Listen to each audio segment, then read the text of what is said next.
kan tentang data yang saya dapatkan soal Gibran Raka Buming Raka, calon wakil presiden yang dipasangkan dengan Pak Prabowo. Beberapa waktu yang lalu saya sudah mengungkapkan kalau saya tidak akan memilih Pak Prabowo karena beliau itu merupakan seorang buron yang pernah terlibat pelanggaran hak asasi manusia, penculikan aktivis tahun 98. Beliau juga ketika dipercaya menjadi Menteri Pertahanan tidak berprestasi bagus, dipercaya untuk mengelola food estate, tapi food estate-nya gagal, malah keinginannya untuk belanja triliunan rupiah untuk pembelian alat-alat militer yang ditolak oleh presiden juga begitu. Terus visi dan misi Pak Prabowo menjadi presiden lucu, ngasih makan gratis, susu gratis, ya ngasih pekerjaan gitu loh, biar orang itu bisa mendapatkan penghasilan. Andalan kok ngasih makan gratis, ini konyol ini.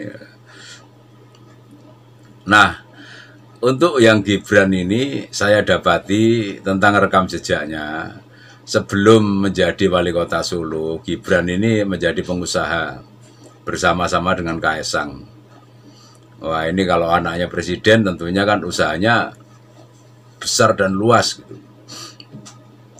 Yang pertama itu saya lihat ada usaha bikin kedai kopi, namanya Ternak Kopi. Dan itu dikabarkan berkembang sampai 40 cabang. Tapi kemudian pada tahun 2022 itu ada wawancara yang menyebutkan ketika Gibran menjadi wali kota dan diserahkan kepada Kaesang, bisnis ternak kopi ini tidak jalan. Ada lagi bisnis tentang makanan ringan, keripik begitu. Ini juga tidak jalan. Sudah katanya sukses, booming kemana-mana, tapi ternyata harus bangkrut. Nah ini kan kalau pengusaha sudah modal banyak terus bangkrut, ini kan rugi terus. Terus bikin lagi katanya minuman khas daerah gitu, yang dikemas dengan modern, misalkan es doger begitu. Ini juga gagal juga. Sudah membuka cabang di mana-mana, habis uang banyak, tapi kemudian bangkrut lagi juga. Yang terakhir dia membuat aplikasi namanya aplikasi Madang. Bekerja sama dengan Universitas di Semarang. Madang ini aplikasi yang menjembatani kalau ada ibu-ibu yang masaknya enak, terus dicarikan pembeli itu. Jadi ibu ini pinter masak ini, pembelinya apa? Lah itu pakai aplikasi. Ternyata dari websitenya aplikasi ini juga sudah sepi dan ada keluhan dari pengguna aplikasi itu dananya hilang, dananya raib, uangnya raib. Gimana nih aplikasi kok nggak jalan, uang aplikasi saya bagaimana, sudah hilang juga begitu. Nah ini kan sudah jelas merugikan rakyat ini kalau sampai anaknya presiden berbisnis terus kemudian tidak bertanggung jawab seperti ini begitu. Dalam hal bisnis saja sudah tidak beres, apalagi kalau jadi wakil presiden. Waduh, hancur-hancuran. Pak Jokowi, bapaknya Gibran, memiliki usaha mebel, dan usaha mebelnya sampai sekarang tetap jalan, bagus. Mestinya Gibran mencontoh bapaknya. Untuk bisa menjadi seorang tokoh, seorang pemimpin itu ya harus bisa mengelola sesuatu dan sukses di bidang itu. Jadi terjun dimanapun seorang pemimpin itu bisa dengan kreativitas, dengan pemikirannya, dengan analisis kritisnya, dengan ketekunannya, itu akan bisa membuat sukses apa yang dikelolanya. Sehingga ketika menjadi pemimpin, menjadi presiden atau wakil presiden, ya bisa mensukseskan negara dan bangsa ini. Nah ini kan sudah contoh bahwa ternyata Gibran ini tidak sukses ketika mengelola bisnisnya. Apalagi kalau nanti jadi cawapres, mengelola ke wakil presidennya, apa bisa sukses? Ini kan juga kemarin sungguh-sungguh bener-bener error ya. Maksudnya pada saat ulang tahun Golkar yang pada saat itu partai yang menjadikan Gibran juga nggak datang begitu. Ini kayak nggak karu-karuan gitu loh tindakannya Gibran, nggak jelas gitu loh. Nah kalau awal-awal ini nggak jelas ya Indonesia akan jadi negara yang nggak jelas juga kalau wakil presidennya seperti ini.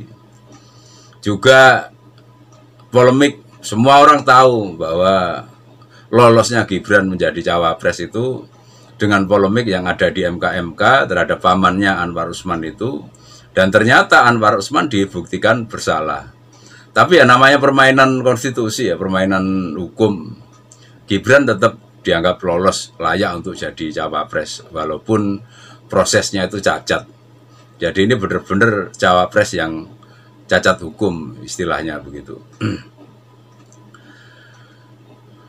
Ini saya secara spiritual mengajak teman-teman untuk meninjau bagaimana teman-teman nanti membesarkan anak-anaknya.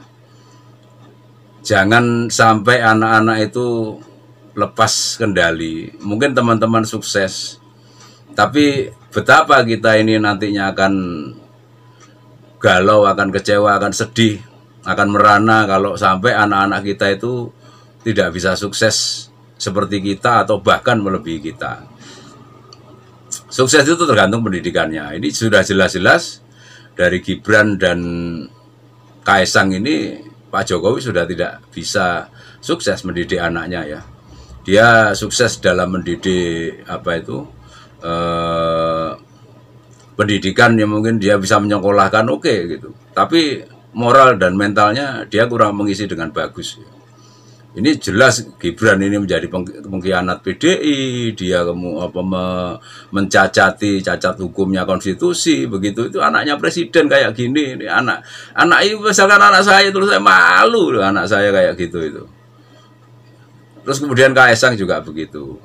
Dia masuk di PSI, silahkan masuk di PSI, tapi terus kemudian ujuk-ujuk jadi ketua PSI begitu. Ini jelas-jelas dia jadi ketua karena presiden itu pastinya kalau orang itu memiliki jiwa besar dia akan menolak gitu. Jadi kan saya ketua karena kemampuan saya, bukan karena saya anaknya presiden, mestinya begitu. Pertimbangkan apakah memang saya ini kemampuan belum terbukti ujuk-ujuk jadi ketua. Partai PSI juga nggak bagus amat, 0,9% saja untuk prosentasenya. Ya sudah, ini hancur-hancuran semuanya begitu anak-anak ini. Itulah teman-teman, didiklah anak-anak Anda itu agar bisa menjadi dewasa. Didiklah anak-anak Anda agar bisa menjadi mandiri. Kalau misalkan Anda berprestasi, jadikan anak Anda itu bisa mandiri bukan karena dompleng ketenaran Anda, tapi anak Anda mandiri karena kemampuannya. Raihlah kemampuannya itu sebagus mungkin. Terus kemudian belajar pada kemampuan sebagus mungkin dan bisa menjadi jawara pada wilayah-wilayah yang memang terlibat dengan kemampuan tersebut. Sehingga ketika nanti Anda sudah tiada, anak Anda bisa mandiri tanpa harus Anda gendong, tanpa harus Anda sangga. Nantinya bahkan anak Anda itu yang akan berbalik menggendong Anda dan menyangga Anda. Itu cara pendidikan yang baik untuk generasi yang maju di masa depan. Jangan sampai generasi ini menjadi mundur. Gibran dan Kaesang itu merupakan contoh yang buruk mendidik generasi yang akhirnya mengarahkan ini menjadi generasi mundur. Coba ya nanti kalau Pak Jokowi sudah tidak menjabat, Gibran dan Kaesang ini hancur-hancuran. Buktikan saja omongan saya. Hancur-hancuran. Dia akan menjadi gelandangan politik, bisnisnya kacau, nggak karu-karuan. Itu yang akan terjadi. Demikian penjelasan saya, semoga bermanfaat bagi Anda semuanya, dan semoga Anda semua tetap bersemangat melestarikan adat, tradisi, sejarah, budaya, dan spiritualitas Nusantara.